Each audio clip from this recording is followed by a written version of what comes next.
Now let's move the pivot point of the sphere to the bottom of the sphere. And the reason I want to do that is so that later when I want to move and position my object in the scene, I can, for example, set the bowl onto a countertop by exactly typing in the value of the height of the countertop. Because right now the sphere's pivot point is in the center of the sphere.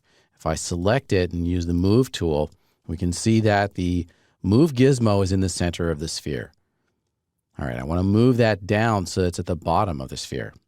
Let's go to our 4 viewport layout with Alt-W, and I can position the sphere up so that it's just sitting right there on the ground plane, or the XZ plane of the world. And to move the pivot point, let's go over to the Command panel, and there's a new one we haven't seen yet, and it's the Hierarchy panel. Click on that. And then there are 3 sub-panels within that. The one we want is Pivot, and that's highlighted by default. To move the pivot, click on Affect Pivot Only. And you may need to refresh the view if I just middle mouse drag in here or use the Move tool. We will see that there is an extra little tripod icon that we didn't see before, and that's the pivot point itself. All right, so this is a bit confusing sometimes. We have the Move gizmo, which is an axis tripod. And then we also have the pivot point proper, which is another axis tripod.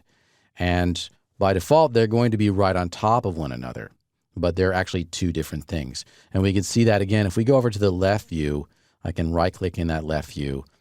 And we can see in the different viewports that the Move gizmo is oriented differently from the pivot point. That's not a problem. There's no issue here. I just wanted to illustrate to you that these are 2 different things. The Move gizmo is a manipulator for moving things, and the pivot point is an integral part of the object. It's the object's center, or its anchor. Okay, I'm just going to move that up so that it's right there on the bottom of that sphere. I don't need to be super precise about it. And then exit out of Affect Pivot Only. And now the center of the sphere's transformations is going to be at the bottom of that sphere. And I can test that, go into the Rotate tool, and then turn the sphere, and it's going to spin around that location.